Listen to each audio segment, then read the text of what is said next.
everyone. So welcome to Jaydev classes for JRF and this is Meenakshi Singh और आज हम लोग यहाँ पर डिस्कस करने वाले हैं। आज मैं आप लोगों को जो कराने वाली हूँ वो यूनिट नंबर 10 के इम्पोर्टेंट पॉइंट्स हैं। तो जल्दी जल्दी सारे आ जाओ। Good evening ma'am. Good evening, कैसे हो आप लोग? Good evening ma'am. Good evening. ठीक है मैम, आप बताओ। मैं भी बढ़िया एकदम।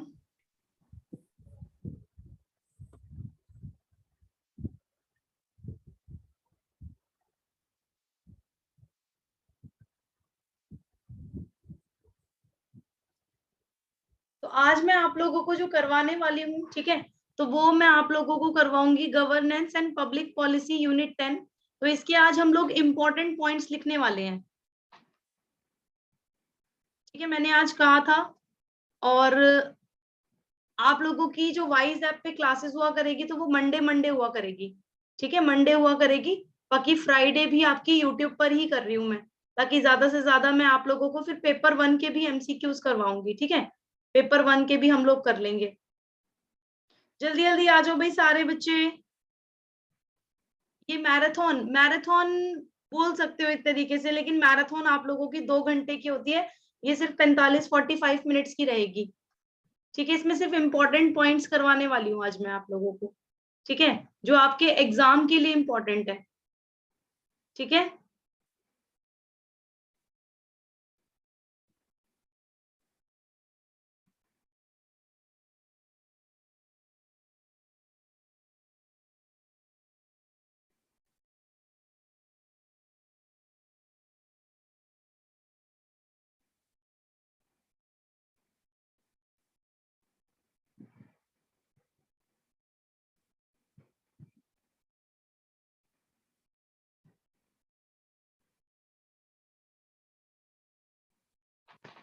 चलिए स्टार्ट करें। अब जो भी बच्चे आएंगे आते रहेंगे। ठीक है,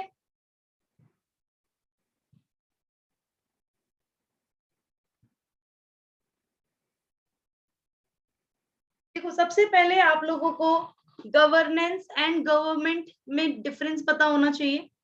ठीक है, अगर मैं लिखती हूँ गवर्नेंस, बहुत ही साफ उसमें लिखूंगी। ठीक है, और इस पे एनटीए यूजीसी नेट के पेपर में क्वेश्चन भी आए हुए हैं।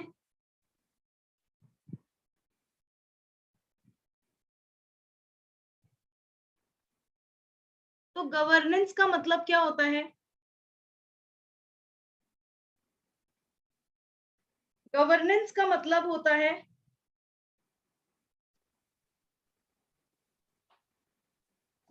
अच्छा, हिंदी वाले बच्चे कौन कौन है बताना एक बार।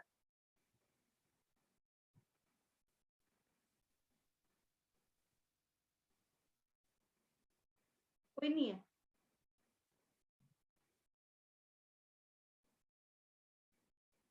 ठीक है, एक्ट और मैनर ऑफ गवर्नमेंट, ये हो जाता है गवर्नेंस। गवर्नेंस का मतलब होता है शासन करना और गवर्नमेंट का मतलब होता है सरकार, है ना। तो गवर्नमेंट क्या हो जाती है भाई? अब मैं बहुत ही इंपॉर्टेंट पॉइंट्स आप लोगों को आज की क्लास में करवाने वाली हूँ। ये आप लोगों के बहुत ज्यादा इंपॉर्टेंट रहेंगे आपके एग्जाम्स के लिए। ठीक है, गवर्नमेंट को मैं एक तरीके की मशीनरी बोल सकती हूँ। ये मशीनरी हो गई एक इंस्टीट्यूशनल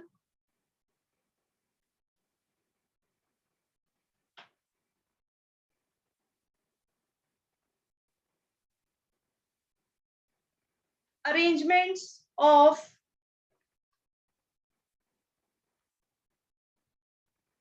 exercising sovereign power, है ना, बोल सकती हूँ ना। ये सोवरेन पावर को क्या करते हैं?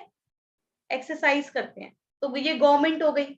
सबको गवर्नेंस और गवर्नमेंट के बीच में डिफरेंस बिल्कुल क्लियर कि क्या गवर्नमेंट होता है? हिंदी इंग्लिश दोनों?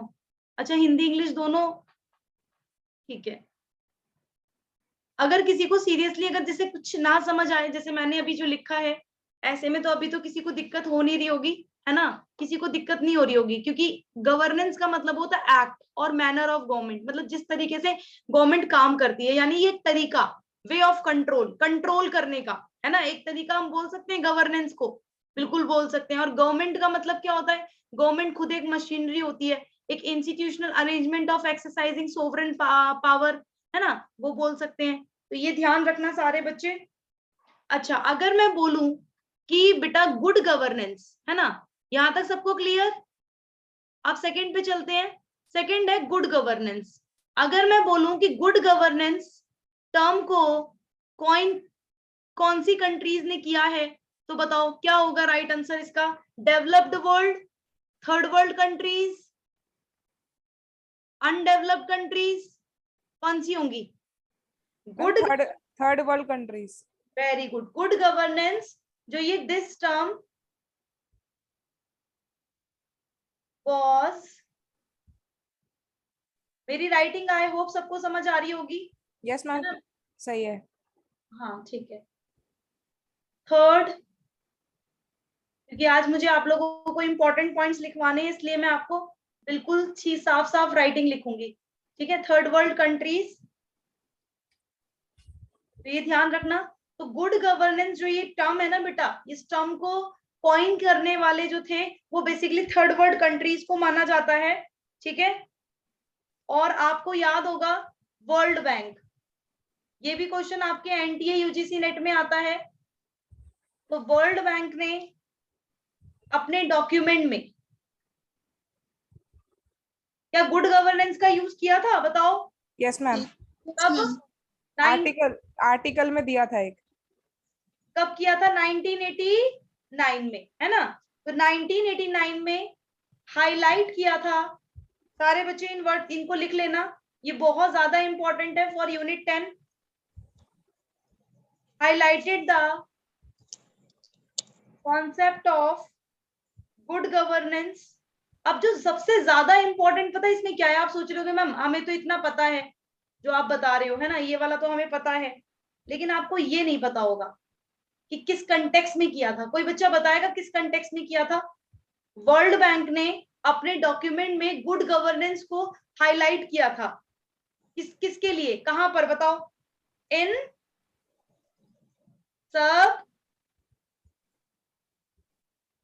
सहारन अफ्रीकन कंटेक्स्ट। क्लियर? तो किस कंटेक्स्ट में किया था? सब सहारन अफ्रीकन कंटेक्स्ट में किया था। ठीक है, तो ये ध्यान रखना, किस कंटेक्स्ट में करते हैं? सब सहारन अफ्रीकन कंटेक्स्ट में करते हैं। इतना क्लियर सबको? तो ये ध्यान रखना सारे बच्चे। हाँ, सब सहारन अफ्रीकन कंटेक्स्ट, वेरी गुड, इस कंटेक्स्ट में किया था।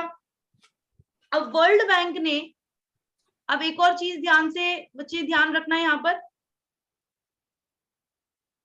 सेकेंड पॉइंट जो है हो जाएगा आपका, तो वो ये रहेगा, वर्ल्ड बैंक ने आइडेंटिफाई किया था 4 डायमेंशंस।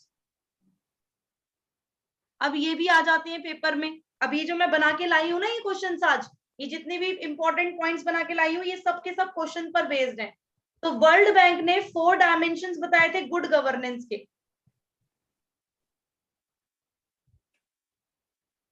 गुड गवर्नेंस के 4 डायमेंशंस बताए थे, तो कौन कौन से हो जाएंगे?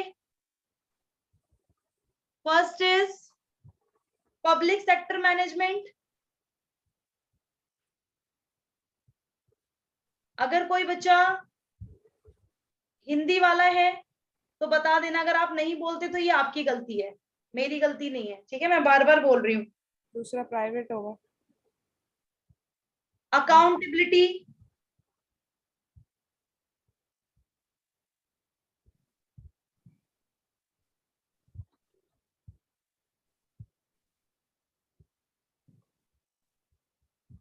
थर्ड बताया था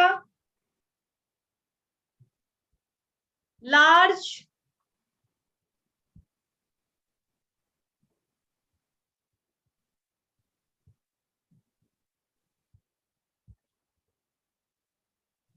जो भी बच्चे अभी अभी आ रहे हैं सब बच्चे सुनेंगे बेटा। आज मैं इंपॉर्टेंट पॉइंट्स आप लोगों को करवा रही हूँ। ठीक है, तो आप लोग इन्हें लिख लेना, क्योंकि ये आप लोगों के जो इंपॉर्टेंट पॉइंट्स हैं फॉर यूनिट 10, यूनिट 10 के लिए है, गवर्नेंस एंड पब्लिक पॉलिसी के लिए। ठीक है, large framework for development,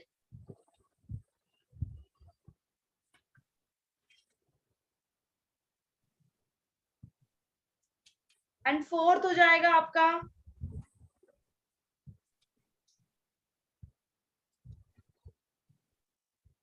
information and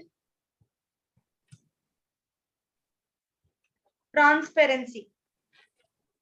ठीक है, तो ये ध्यान रखना। तो वर्ल्ड बैंक ने आइडेंटिफाई किए थे, किसी को हिंदी में भी मैम, ठीक है, ओके रजिया, मैं आपको हिंदी में दे देती हूँ, wait.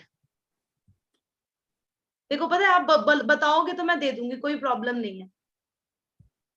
World bank identified 4 dimensions of good governance: public sector management, accountability, large framework for development, information and transparency.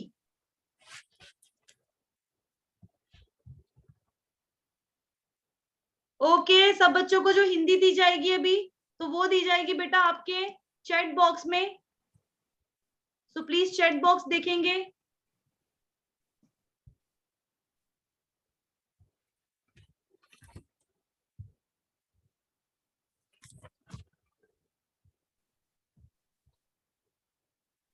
देखो हिंदी आ गई होगी। विश्व बैंक ने सुशासन के 4 आयामों की पहचान की थी। फर्स्ट इज सार्वजनिक क्षेत्र प्रबंधन, सेकंड इज जवाबदेही, थर्ड इज विकास के लिए बड़ा ढांचा, और फोर्थ इज सूचना और पारदर्शिता। ठीक है, अब मुझे कोई बच्चा बताएगा एक चीज, मेरा क्वेश्चन आप सबसे, देखते हैं कौन बताता है। क्वेश्चन मेरा ये है कि जो वर्ल्ड बैंक की रिपोर्ट थी गुड गवर्नेंस पर, उसका टाइटल क्या था?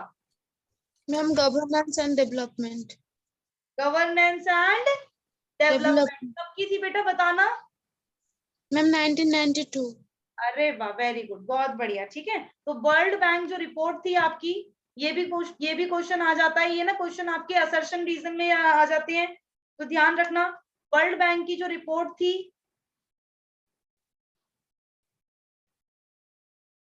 entitled governance and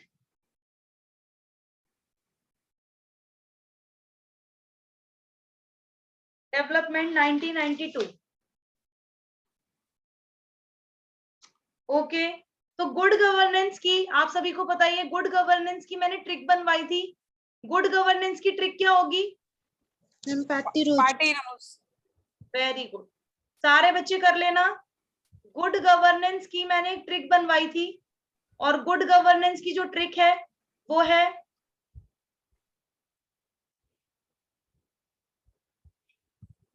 पार्टी रोज। चलो सब बच्चे तैयार हैं? यस मैम, आपकी आर्मी तैयार है। चलो ठीक है, मेरी आर्मी तैयार है। Okay, P for participation. Participation. Very good, भाई सारे बच्चे बोल सकते हैं, कोई प्रॉब्लम नहीं है। A for accountability. R for responsibility. T for transparency. Transparency. E for equity. E for effectiveness. Effectiveness. Good, R for rule of law. हो गया ना? तो ये टोटल 7 प्रिंसिपल्स है ना गुड गवर्नेंस के। Yes total ma'am. कितने हैं? हमारे लगता है जो हमारे जो स्पेशल वाले हैं वो शर्मा रहे हैं। ठीक है, अभी वो शर्मा रहे हैं कि हम बोले कि नहीं बोले, चलो कोई बात नहीं। ठीक है, तो ध्यान रखना, गुड गवर्नेंस में जो पार्टी रोज है आप लोगों का, तो वो ट्रिक ये आपकी हो जाएगी, पार्टी रोज। This is a universal trick, and इससे आपका कभी भी कुछ भी गलत नहीं होने वाला, पक्का। ठीक है, अब मेरे पास आप सबके लिए क्वेश्चन है। सब बच्चे तैयार हैं क्वेश्चन के लिए? यस। ओके, क्वेश्चन आपका है, who said that India is a functioning democracy?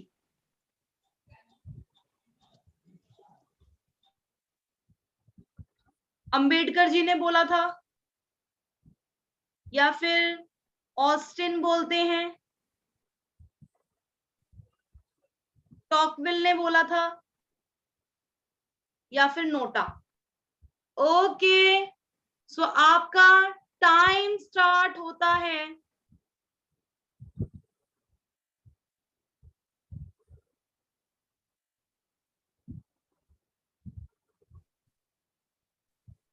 आज शाम को। आप लोगों को पता ही है आपकी क्लास है।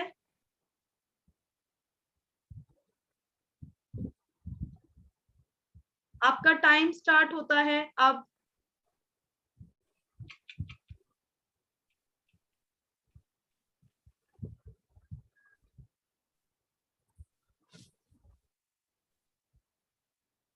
बहुत बढ़िया, बहुत बढ़िया। अरे वाह, नाइस। ठीक है, कानू ऑस्टिन, विशाल ऑस्टिन, रश्मि सी, टॉकविल ने बोला है, आशु ने Austin, Agni Austin, Razia Austin. Good evening Ashu. अच्छा, नोटा, उषा ने नोटा दिया है। Good evening Monika. शिवानी का ऑस्टिन। ठीक है, हाँ बोलो विद्या भारती, बोलो बेटा, कुछ कहना है आपको? ओके, सो यहाँ पर India is a functioning democracy. India को फंक्शनिंग डेमोक्रेसी कौन कहते हैं? अंबेडकर ने कहा था? नहीं। ऑस्टिन ने कहा था क्या? नहीं। नहीं। टॉकविल ने कहा था? नहीं। अब बताओ, उषा का करेक्ट आंसर है, उषा बताएगी किसने कहा था। उषा? मैम पता नहीं। पता नहीं? अच्छा, बच्चे नालायक तुक्का लगा रहे हैं। और कोई बच्चा जैसे पता हो कि इंडिया को फंक्शनिंग डेमोक्रेसी किसने कहा था? India is a functioning democracy. KC Wheare. हाँ, केसी वियर। ओके, तो केसी वियर ने इंडिया को फंक्शनिंग डेमोक्रेसी कहा था, ये ध्यान रखना।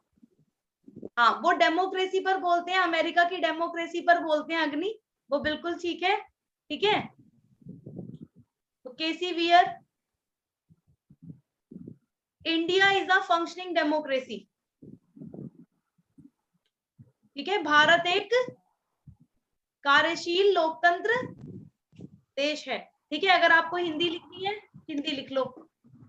हाँ, काशी फेडरल की बात करते हैं, बहुत बढ़िया, वेरी गुड, नाइस, काफी बढ़िया, अच्छी बात है, आप लोग सही लिख रहे हो। ठीक है, हाँ, केसी वियर इसका करेक्ट आंसर हो जाएगा। ठीक है,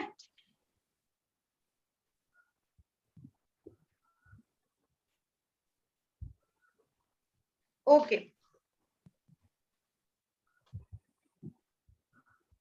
अब चलते हैं नेक्स्ट पर। ये आप लोगों को क्लियर हो गया होगा, ये भी इंपॉर्टेंट पॉइंट में ऐड कर लेना इसको भी। ठीक है, कि इन्होंने ये कहा था।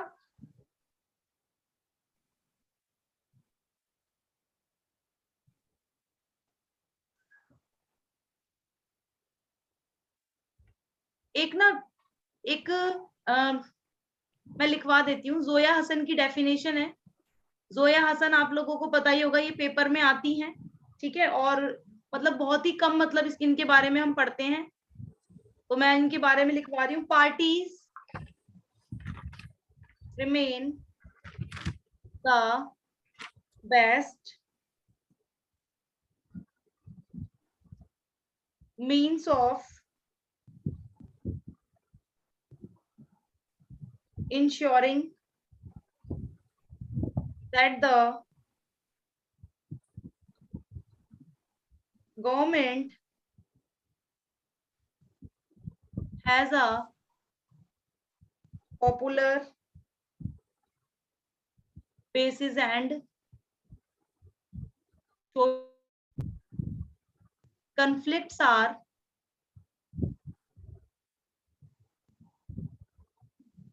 are mediated and settled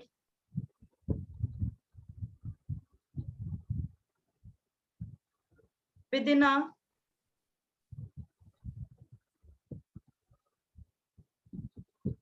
process of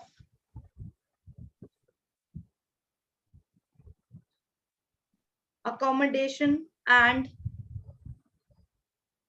compromise. ठीक है, तो ये जोया हसन की मोस्ट इंपॉर्टेंट डेफिनेशन है, मैं इसको हिंदी दे देती हूँ. Zoya Hassan, parties remain the best means of ensuring that the government has a popular basis and social conflicts are mediated and settled within a process of accommodation and compromise.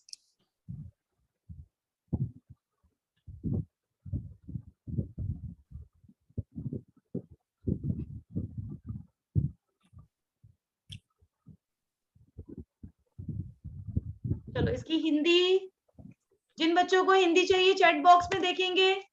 Zoya Hasan, पार्टियां ये सुनिश्चित करने का सबसे अच्छा साधन बनी हुई हैं कि सरकार के पास एक लोकप्रिय आधार है और सामाजिक संघर्ष को मध्यस्थता और समझौते की प्रक्रिया के भीतर सुलझाया जाता है. तो ये क्वेश्चन आ जाएगा कि किसने कहा था, ऐसे क्वेश्चन आ जाएगा. ठीक है, तो क्वेश्चन अगर आता है तो आप लोगों को ऐसे करना है. ये तो ये जोया हसन ने कहा था.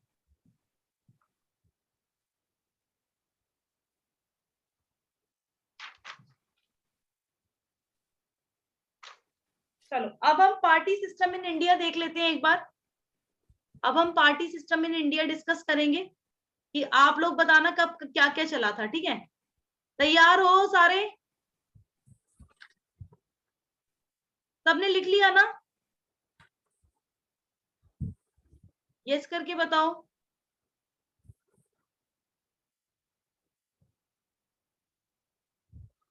चलो मैं स्टार्ट कर रही हूँ.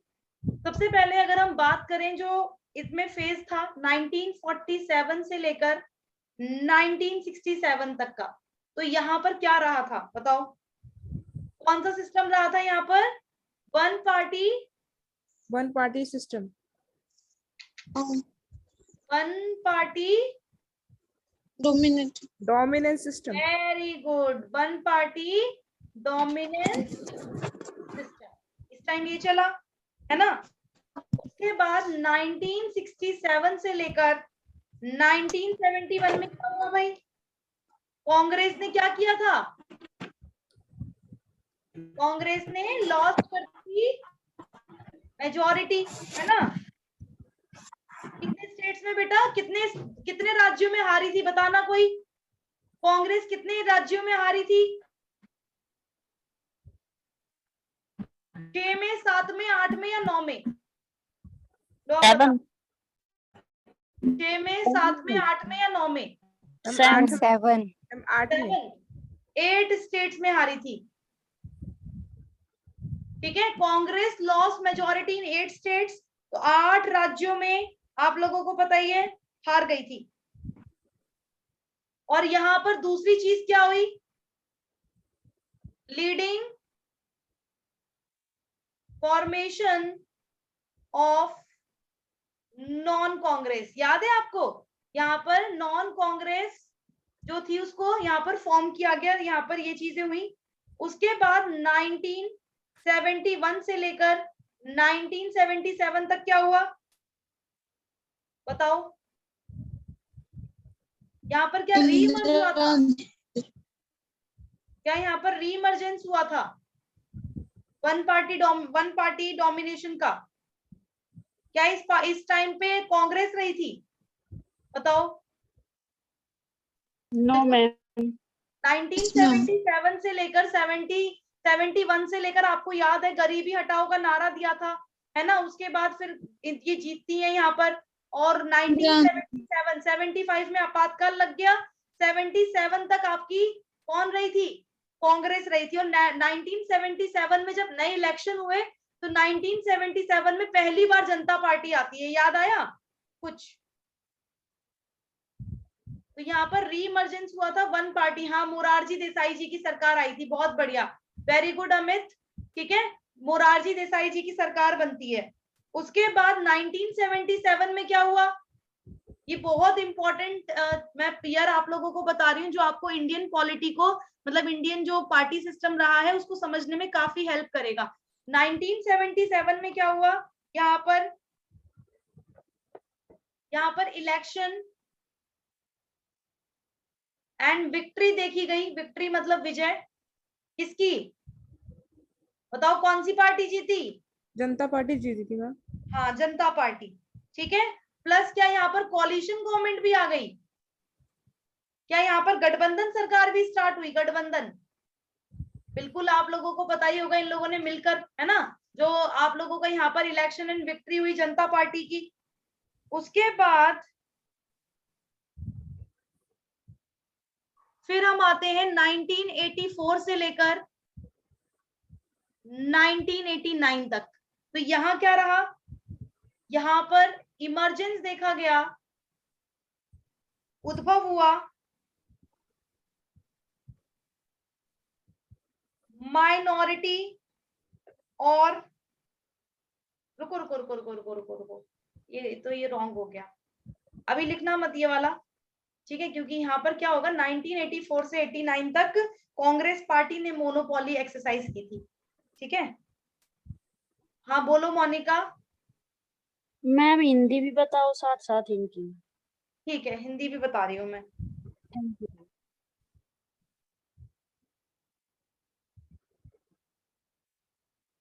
ठीक है, तो यहाँ पर Congress party exercise monopoly of power, कहां पर? At the centre.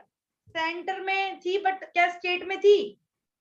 Not the state, state में नहीं थी यहाँ पर। ठीक है, क्योंकि स्टेट में आप देखोगे, स्टेट्स में अलग अलग सरकारें बन चुकी थी। तो यहाँ पर मैं इसका बता देती हूँ, रीइमर्जेंस का मतलब होता है पुनर्उद्भव होना एक प्रभुत्व दल का। ठीक है, उसके बाद यहाँ पर चुनाव हुआ, विजय हुई जनता पार्टी की, और कॉलिशन का मतलब होता है गठबंधन। ठीक है मोनिका, और इसके बाद अगर आप देखो तो जो ये वाला है, ये वाला बता देती हूँ, Congress party exercise monopoly of power at the centre but not the states. इसकी हिंदी दे रही हूं मैं आप लोगों को। कांग्रेस पार्टी केंद्र में सत्ता के एकाधिकार का प्रयोग करती है, लेकिन राज्यों में नहीं। ये वो टाइम पीरियड था बेटा, 1984 से लेकर 1989 का वो टाइम पीरियड था जब कांग्रेस पार्टी ने एक्सरसाइज की मोनोपोली, एकाधिकार। कहां पर? सिर्फ सेंटर पर था, राज्यों में नहीं बचा था अब। ठीक है, राज्यों में यहाँ पर नहीं बचा था। अच्छा, अगर मैं बोलती हूँ कि बेटा सच में आप मुझे ये बताओ कि कॉलिशन गवर्नमेंट का टाइम पीरियड कब से स्टार्ट हुआ, तो कोई बताएगा कब से स्टार्ट हुआ था?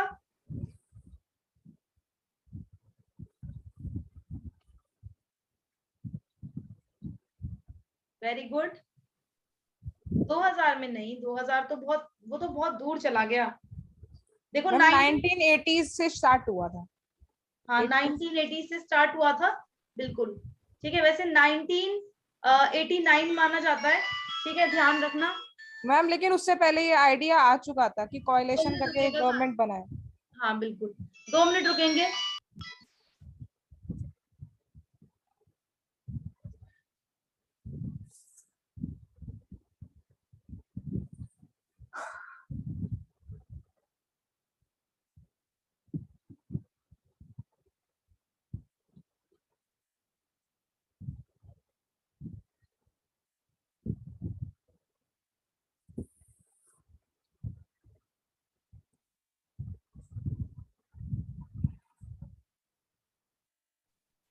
चलो, तो 1991 में, 1989 में देखो गठबंधन सरकार जो थी, गठबंधन सरकार का जो ये स्टार्ट हो गया था।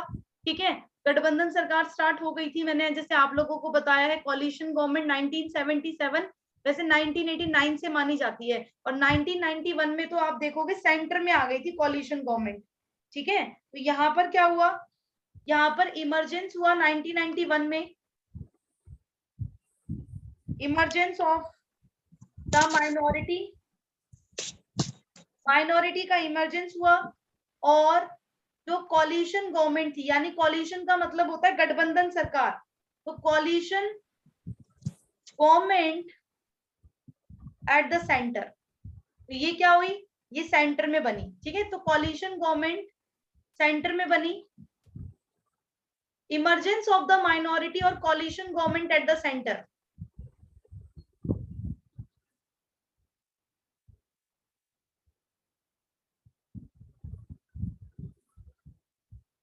तो इसका भी लिख लेना। बिल्कुल 1991 में आप लोगों का एलपीजी मॉडल भी हमने अपना लिया था, अपनी इकोनॉमी में भी क्या किए थे, काफी सारे सुधार किए थे। ठीक है, बहुत बढ़िया, वेरी गुड। चलो यहाँ तक आई होप सबको क्लियर हो गया होगा, 1991 तक सबको क्लियर हो गया होगा, है ना। अब चलते हैं हम लोग। मैम फर्स्ट कोalition जो हुआ था वो 1977 से 1979 जनता पार्टी ने 1977 में जो यहाँ पर जनता पार्टी आई, ठीक है, तो ये जनता पार्टी आप लोगों को पता ही संभाल नहीं पाई कुछ भी। जनता पार्टी जब फर्स्ट टाइम जीती थी ना मोनालिसा, तो ये ठीक से संभाल नहीं पाए थे, क्योंकि इन्हें एक्सपीरियंस ही नहीं था। फिर उसके बाद दोबारा से फिर कौन जीत जाती है, कांग्रेस पार्टी फिर जीत जाती है। मैम ये जो फर्स्ट टाइम कोalition हुआ था इसी पीरियड में हुआ था 1977 से 79। वेरी गुड, 77 से 79, बिल्कुल।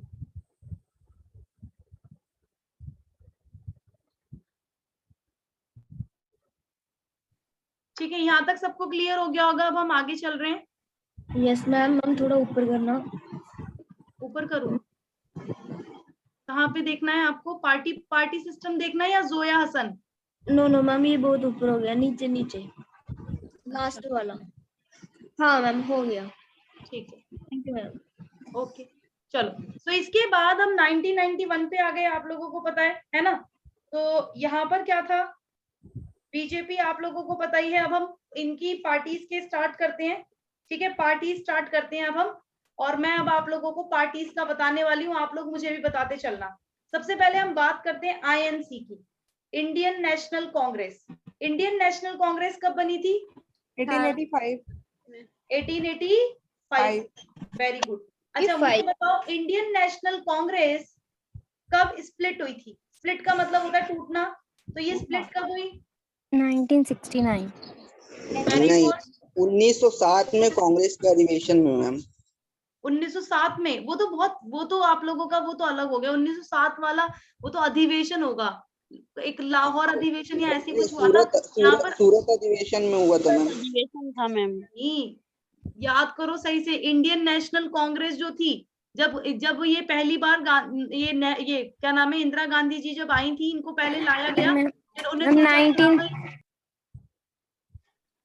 उन लोगों ने क्या सोचा, उन्होंने सोचा कि हम इनको नचाएंगे, कठपुतली है ये हमारी, है ना। लेकिन क्या ऐसा कुछ हुआ, बताओ? 1969 में टूटी। हाँ, 1969 में टूटी थी। और 1969 में जब ये टूटी तो दो बनी थी, एक तो कांग्रेस ओ और दूसरी कांग्रेस आई, है ना। तो कांग्रेस ओ एंड कांग्रेस आई, ये थी आप लोगों की। ठीक है, तो ये ध्यान रखना।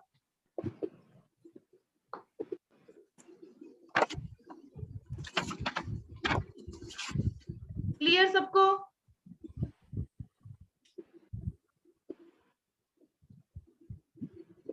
इसके बाद अगर आप देखो,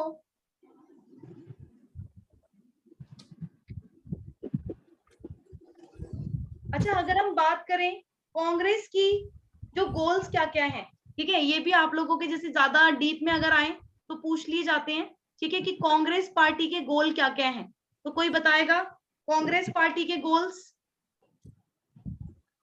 जैसे आइडियोलॉजी में पूछ लेते हैं ना कि आइडियोलॉजी क्या है, इस तरह से। ये किस किस की बात करते हैं? ये सर्वोदय की बात करते हैं। अरे वही तो गोल है इनके जो गांधी जी बोलते हैं, सर्वोदय हो गया, सेक्युलरिज्म हो गया, है ना, सेक्युलरिज्म हो गया, और मिक्स्ड इकोनॉमी हो गई। ठीक है, ये बेसिकली इनके हैं। आई होप इतना क्लियर। उसके बाद अगर हम बात करें बीजेपी की, हाँ कोई बच्चा कुछ कहना चाहता है, बोलो। मैम हिंदी में क्या बोलेंगे इनको? इसको सर्वोदय बोलेंगे हिंदी में भी। सर्वोदय मतलब सबका उदय, ठीक है। सेक्युलरिज्म का मतलब धर्मनिरपेक्षता, और मिक्स्ड इकोनॉमी का मतलब मिश्रित अर्थव्यवस्था। ओके, ठीक है बेटा, चलो ओके। उसके बाद अगर हम बीजेपी की बात करें तो बीजेपी जो है आप लोगों को पता ही है, ये जनता पार्टी से स्प्लिट होकर आई है। पता है आप लोगों को ये बात कि किससे स्प्लिट होकर आई?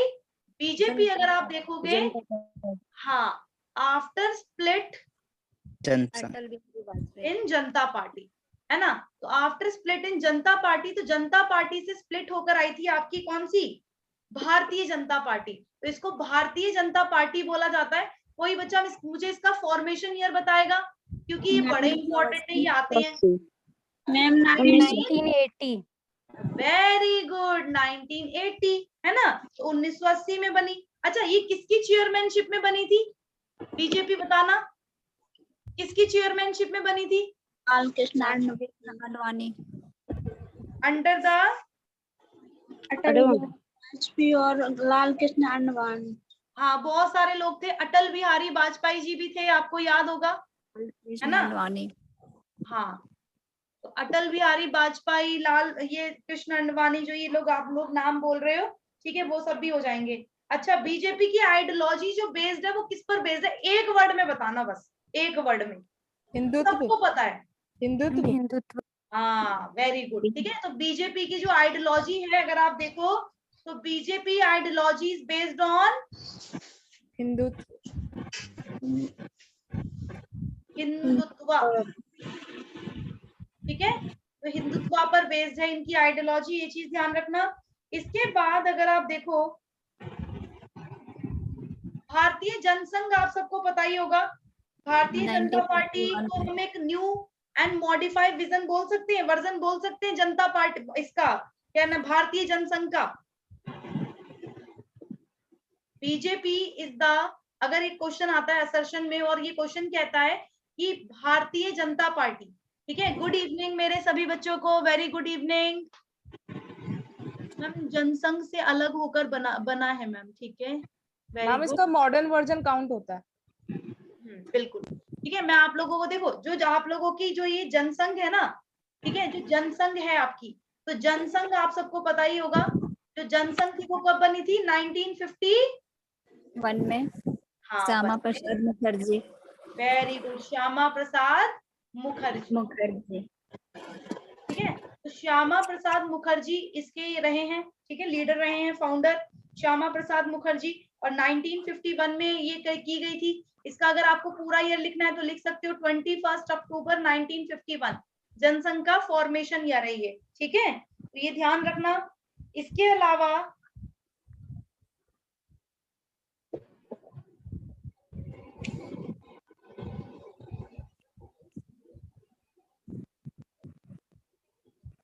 अच्छा, S4H की बात कौन करता है? मुझे कोई बच्चा बताएगा S4H की बात? मैं पहले यहाँ लिख देती हूँ ताकि फिर आपको प्रॉब्लम ना आए, ठीक है। पहले मैं लिख देती हूँ S4H। अगर ये आ जाता है पेपर में S4H इज रिलेटेड टू, तो किससे रिलेटेड है? कोई बच्चा बताएगा? मैम बीजेपी मतलब भारतीय जनता पार्टी हो गई ना। प्रिया बेटा, भारतीय जनता पार्टी लिख लो। मैम जनता पार्टी से बीजेपी नहीं अलग हुआ है मैम, ये जनसंघ की रिवाइज पार्टी मानी जाती है मैम। वो बात बिल्कुल सही कह रहे हैं, लेकिन देखो, जो after split in Janata party, जब जनता पार्टी में बहुत ज्यादा जब बंटवारे हो गए थे ना, जब विभाजन हुआ था, तो another party is called Bharatiya Janata party, ठीक है। जो इसी से बनी, जो इसी की एक टुकड़ा माना जाता है, टुकड़ी मानी जाती है इसी की, वही भारतीय जनता पार्टी है। और आपको याद है दीनदयाल उपाध्याय जो है, उनका बेसिकली माना जाता है जनसंघ, है ना। तो जनसंघ के बेसिकली अगर आप देखोगे तो उन्होंने जो एक पार्टी का दिया था, जो भी बोला जाता है कि मॉडिफाइड पार्टी है ऐसा कुछ, तो वो भारतीय जनता पार्टी के लिए यूज किया जाता है। उसके जो भी दीनदयाल उपाध्याय के जो भी प्रिंसिपल्स थे, ठीक है, तो ये ध्यान रखना। अच्छा, S4H की बताओ मुझे आप लोग। काशीराम होंगे क्या? S4H, इसके देखो S4H जो है वो किस पार्टी से रिलेटेड है, बस मैं ये पूछ रही हूँ आप लोगों से। S4H जो हो जाएगा वो हो जाएगा आपका जनता पार्टी से ही रिलेटेड। मैम ये है क्या टर्म? ये जो टर्म है आप लोगों की, तो ये बहुत सारी चीजों पर बात करती है, ठीक है। H4 तो आप हिंदुत्व ही समझ लो। H4 क्या, H का मतलब क्या हो गया? हिंदुत्व। अब S4 का मतलब क्या हो गया? मतलब 4 बार S आ रहा है ना। तो S4 सेक्युलरिज्म होगा। पहले ध्यान से देखो, सूचिता का मतलब होता है property in public life. Ma'am Hindi में बताना। हाँ हाँ बिल्कुल, प्रॉपर्टी इन पब्लिक लाइफ। ये जो मैं लिख रही हूँ ना सूचिता, ये हिंदी वर्ड ही है, ठीक है। दूसरा वर्ड है एस फॉर सुरक्षा। दूसरा वर्ड क्या हो गया? सुरक्षा। सुरक्षा को क्या बोलते हैं? सिक्योरिटी। हाँ सिक्योरिटी। फिर थर्ड वर्ड हो जाएगा स्वदेशी। स्वदेशी का मतलब इकोनॉमिक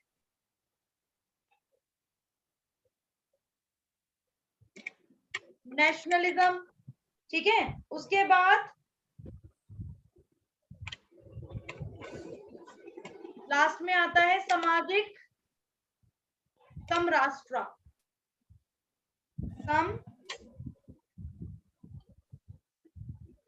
इसका मतलब हो जाता है सोशल हार्मनी,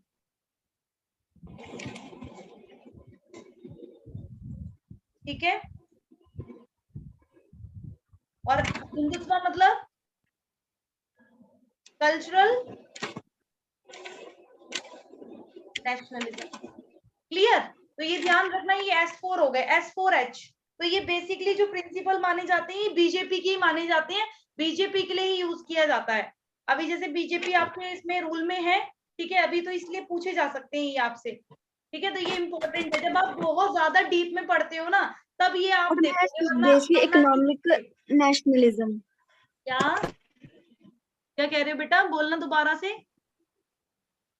एक बार रिपीट कर दो मैम। देखो, फर्स्ट हो जाएगा सूचिता। सूचिता का मतलब प्रॉपर्टी इन पब्लिक लाइफ। दूसरा होगा सुरक्षा। सुरक्षा का मतलब सिक्योरिटी। तीसरा होगा स्वदेशी। स्वदेशी का मतलब इकोनॉमिक नेशनलिज्म। फोर्थ होगा सामाजिक समराष्ट्र, मतलब सोशल हार्मनी, ठीक है। हिंदी वाले बच्चे ऐसे ही लिखेंगे। हिंदी वाले बच्चों को बस एक बार ये हो रहा होगा इसमें, है ना, ये मैं बता देती हूँ।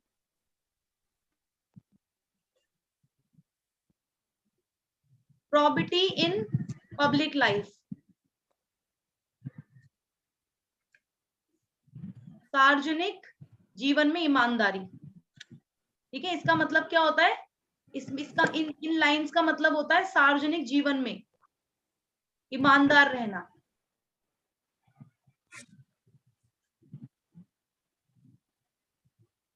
ठीक है। सार्वजनिक जीवन में क्या रहना? ईमानदार रहना। तो ये ध्यान रखना।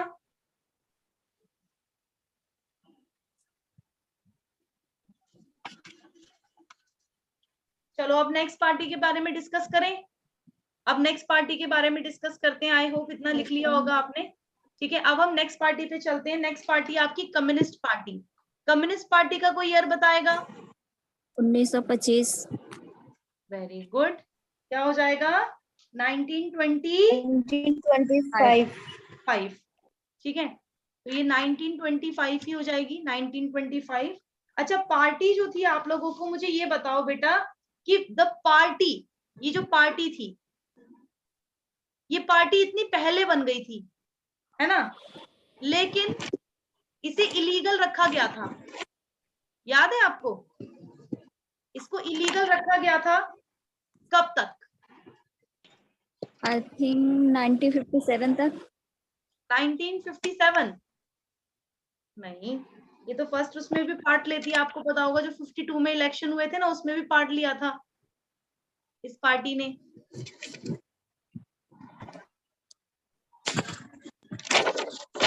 गुड, कोशिश करो भाई, कोशिश करो, कोशिश करोगे तो होगा, ठीक है।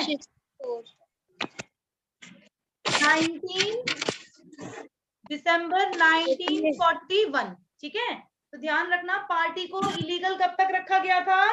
1941 तक। अच्छा, कम्युनिस्ट पार्टी आप लोगों को बताइए, सीपीआई, ये सीपीआई स्प्लिट कब हुई थी? टूटी कब? 1964। 1964। बहुत बढ़िया, वेरी गुड, 1964। अच्छा, 1964 में कौन से पार्ट में डिवाइड हो गई? एक तो आप लोगों की सीपीआई कम्युनिस्ट मार्क्स। अच्छा, अगर मैं बोलूं बेटा कि जो सीपीआई एम है, तो क्या वो फॉलो करती है चाइनीज कैंप को लिख सकती हूं मैं, फॉलोड जी। By Chinese camp. और जो ये वाली सीपीआई थी, ये वाली जो थी वो फॉलोवर थी सोवियत कैंप की। रूस की। यस सही बोल मैम। रही हूँ? सही है ना? बिल्कुल। जो Yes, सीपीआईएम में अगर आज आप भी देखोगे तो इसे माओवादी भी बोला जाता है ना? माओवादी, माओ के उससे भी जाना जाता है, ये ध्यान रखना। Yes ma'am ma'am. Left parties भी इन्हीं को बोला जाता है। लेफ्ट विंग, हाँ इसमें ही आ जाती है आपकी लेफ्ट विंग, राइट विंग, ठीक है? ओके तो ma'am. Left wing, right wing. अच्छा, लेफ्ट विंग और राइट विंग में कौन डिफरेंस बताएगा? कौन कोशिश करेगा? लेफ्ट विंग और राइट विंग में क्या डिफरेंस होता है? मैम ये चाइना वाला है ना, कम्युनिस्ट पार्टी? हाँ हाँ वही है। ठीक है।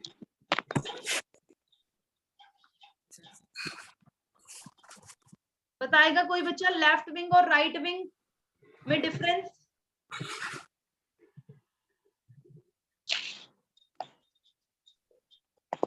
कोई भी बच्चा कोशिश कर सकता है। Ma'am, the radical parties are called the leftist party. बोलो बोलो। मैम जो रेडिकल और लिबरल और सेंट्रिस्ट पार्टी है उसको हम लेफ्टिस्ट, राइटिस्ट और सेंट्रिस्ट पार्टी में डिवाइड। बहुत बढ़िया। और जो राइट विंग होती है, राइट विंग कैसी होती है? राइट विंग बहुत ज्यादा रूढ़िवादी होती है, कंजर्वेटिव होती है, बहुत जल्दी चेंजेस नहीं करती, ठीक है? और बोल सकते हैं ma'am, left wing party radical. Repeat करना एक बार। क्या चीज? मैम रिपीट देखो, कीजिएगा। मैं दोबारा रिपीट कर देती हूँ। देखो, जो लेफ्ट विंग पार्टी होती है, जैसे अभी मोनालिसा ने बोला कि जो मैम लेफ्ट विंग पार्टी होती है वो बेसिकली कैसी होती है? वो आप लोगों की बहुत ज्यादा लिबरल होती है ना? वो बहुत ज्यादा लिबरल होती है, उदार होती है, और बहुत एक तरह से कैसी होती है? मोर लिबरल होती है ना? बहुत ज्यादा लिबरल होती है यानी उदारवादी होती है। और लेकिन जो राइट विंग होती है वो बहुत ज्यादा कंजर्वेटिव होती है, ठीक है? तो ये ध्यान रखना। तो ये सबसे बड़ा एक डिफरेंस है इन दोनों में, ये चीज आप लोग ध्यान रखना। मैम बोलो। मैम ये जो सीपीआई का स्प्लिट किया है आपने, ये एक बार दोबारा बताओगे? एक्चुअली ना लाइट हाँ चली हाँ, गई थी, मेरा कोई वाईफाई रुक बात गया नहीं, था। कोई बात नहीं। देखो, कम्युनिस्ट पार्टी ना पहले तो ये क्या रही, 1925 में इसकी स्थापना हो गई। फिर ये पार्टी जो थी जब ये स्थापित हुई उसके बाद इसे इलीगल माना गया। इसका जो रखा गया कि बोला गया कि इलीगल है, ये लीगल नहीं है। तो इसको दिसंबर 1941 तक बेटा इसे इलीगल ही माना गया कि ये पार्टी इलीगल है। लेकिन क्या हुआ बाद में, बाद में जब 1941 के बाद से ये पार्टी लीगल हो गई, ठीक है? उसके बाद जब पहली बार इलेक्शन हुए इंडिया में 1952 में, तो इसने चुनाव लड़ा। आपको याद होगा 1952 में ये चुनाव लड़ती है ना? और चुनाव लड़ने के बाद आप लोगों को पता होगा इसने कुछ सीटें भी जीती थी, है ना? इसके बाद 1961 का 64 का वो फेज था जब ये टूट गई, विभाजन हो गया इनका।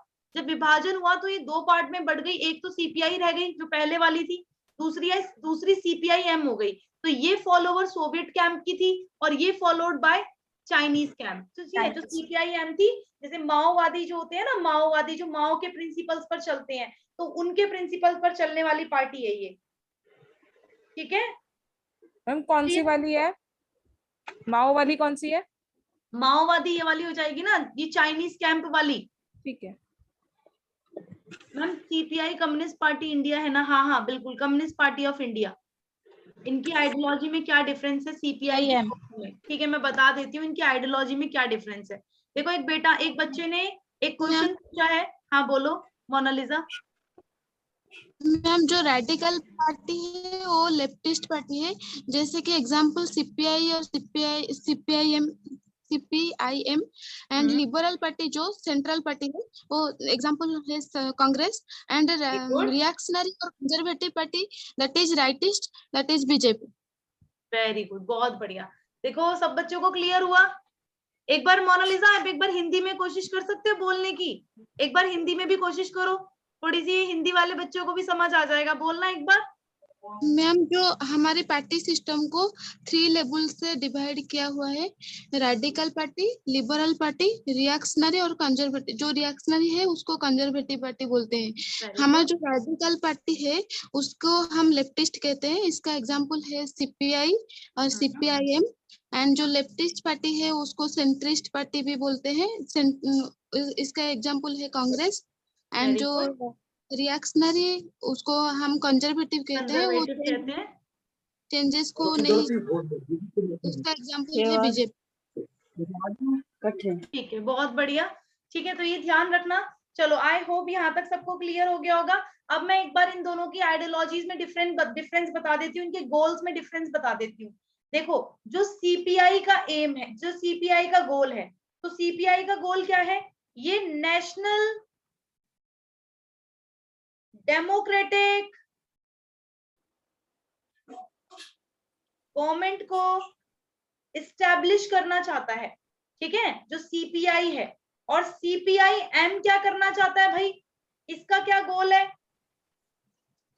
तो ये बेसिकली लोगों को, ये पीपल डेमोक्रेटिक, ठीक है, पीपल डेमोक्रेटिक गवर्नमेंट को लाना चाहता है under the direction of working class. ठीक है, जो किसके डायरेक्शन में होगी? वो वर्किंग क्लास के डायरेक्शन में होगी। मेरी बात समझ आ रही है? तो ये सीपीआई का जो गोल है, देखो दोनों के गोल्स में डिफरेंस है। ये नेशनल डेमोक्रेटिक गवर्नमेंट को स्टैब्लिश करना चाहता है, ठीक है, यानी कि राष्ट्रीय लोकतांत्रिक सरकार की स्थापना करना चाहता है, जो कम्युनिस्ट पार्टी ऑफ इंडिया है। लेकिन जो कम्युनिस्ट पार्टी ऑफ इंडिया मार्क्सवादी है, वो पीपल्स डेमोक्रेटिक गवर्नमेंट को लाना चाहती है, यानी कि लोगों की लोकतांत्रिक सरकार की स्थापना करना चाहती है, जो किसके डायरेक्शन में होगा? जो किसके निर्देशन में होगी बताओ? वर्किंग क्लास के, है ना, जो मध्यम वर्ग है उसके उसमें होगी, वो उसके डायरेक्शन में होगी। तो ये ध्यान रखना। आई होप ये क्लियर हो गया होगा सबको। क्लियर? Yes ma'am. ठीक है,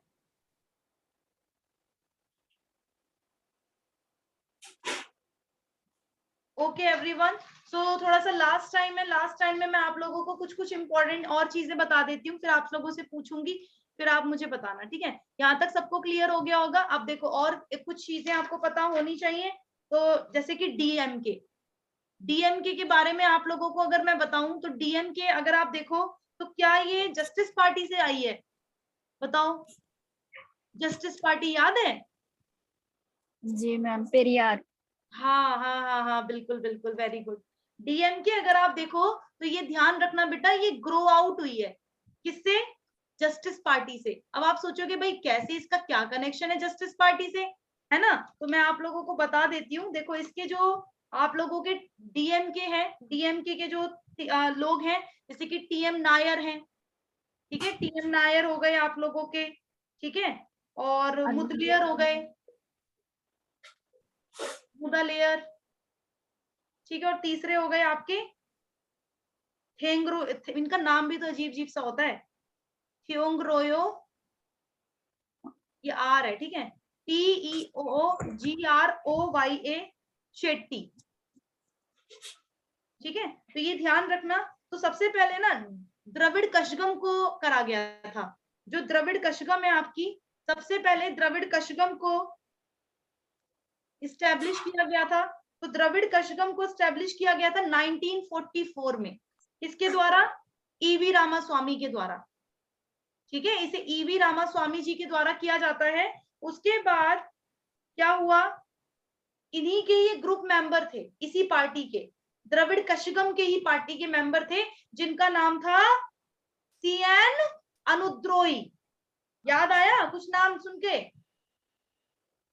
CN अनुद्रोही। तो अनुद्रोही ने क्या कर दिया? अनुद्रोही ने लेफ्ट कर दी दिस पार्टी। ये पार्टी जो थी इन्होंने छोड़ दी, द्रविड़ कशगम। और उसके बाद इन्होंने क्या करा? इन्होंने फिर किसकी स्थापना की? डीएमके की, द्रविड़ मुनेत्र कशगम। तो द्रविड़ मुनेत्र कशगम किसकी पार्टी है भाई? CN अनुद्रोही की पार्टी है ना?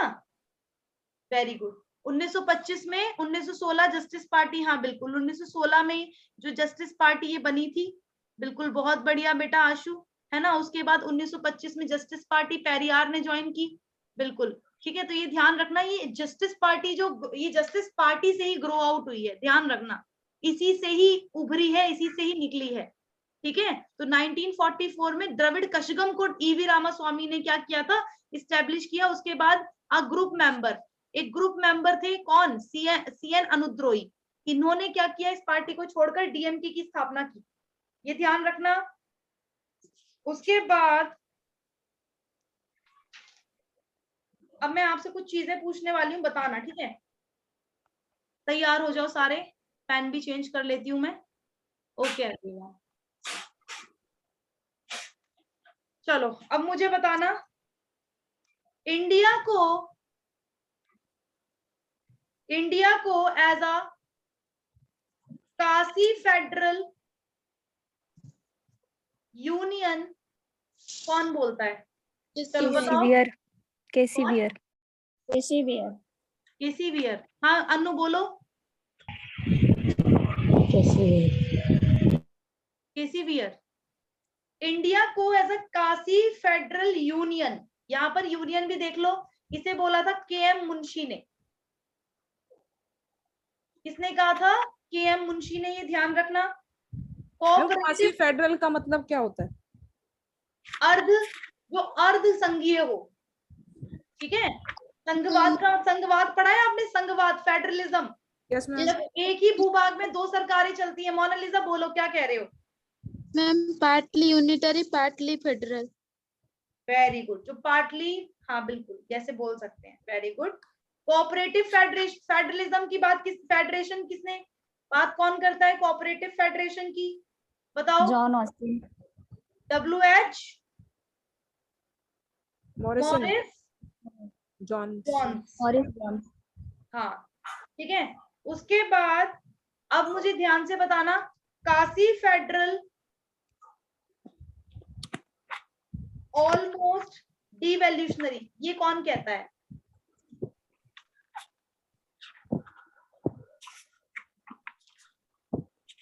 अभी तो आंसर बताया था आप सबने, बताओ।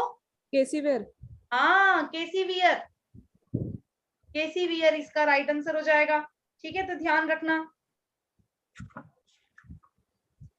अच्छा, सुई जेनेसिस, ये जो वर्ड है सुई जेनेसिस, ये वर्ड किससे रिलेटेड है, बताओ। मैम क्या? सुई जेनेसिस, चार्ल्स अलेक्जेंडर।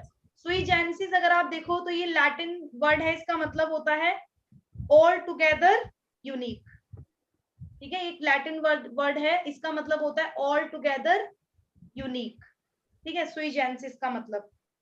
चलो यहाँ तक सबको क्लियर हो गया, सबको समझ आया क्या?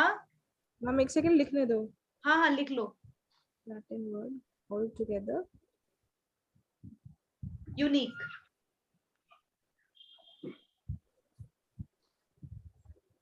Charles Alexander.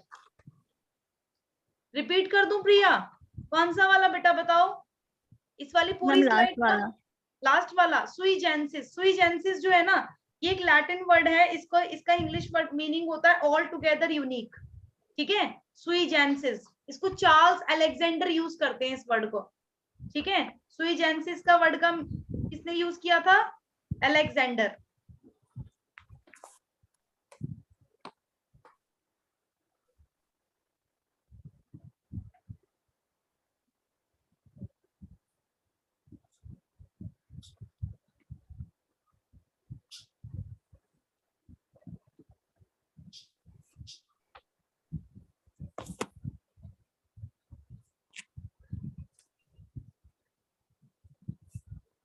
Clear? Ma'am last repeat कर दीजिए। सुई जेनेसिस जो है ये वर्ड है, इसका लैटिन वर्ड है, जिसका मतलब होता है ऑल टुगेदर यूनिक, ठीक है। तो इंडियन फेडरलिज्म को किसी ने सुई जेनेसिस कहा था। ये क्वेश्चन पता है आपको, सोच रहे होगे मैम ये क्वेश्चन आएगा कैसे पेपर में, तो क्वेश्चन पता है कैसे आएगा, क्वेश्चन आएगा Indian federalism Indian federalism in a case sui generis भी बोलते हैं, genesis भी बोलते हैं, ठीक है। तो ये ध्यान रखना, generis भी बोल लिख सकते हो, generis लिख लो, लेकिन genesis रहने दो, generis लिख लो, ये ज्यादा बेस्ट रहेगा। sui generis, ठीक है, जिसका मतलब क्या होता है, ऑल टुगेदर यूनिक। तो इंडियन फेडरलिज्म को ऑल टुगेदर यूनिक किसने कहा था कि इंडियन फेडरलिज्म तो बहुत ज्यादा बढ़िया है, ठीक है, बहुत ज्यादा यूनिक है, तो ये चार्ल्स अलेक्जेंडर कहते हैं। अब समझ आया क्वेश्चन? Yes ma'am. मैम ये ऑल टुगेदरली यूनिक नहीं होना चाहिए? ऑल टुगेदर यूनिक ही है, ठीक है, ये बुक में ही था ऐसे बेटा, ठीक है मैम। ठीक है। चलो सबको क्लियर?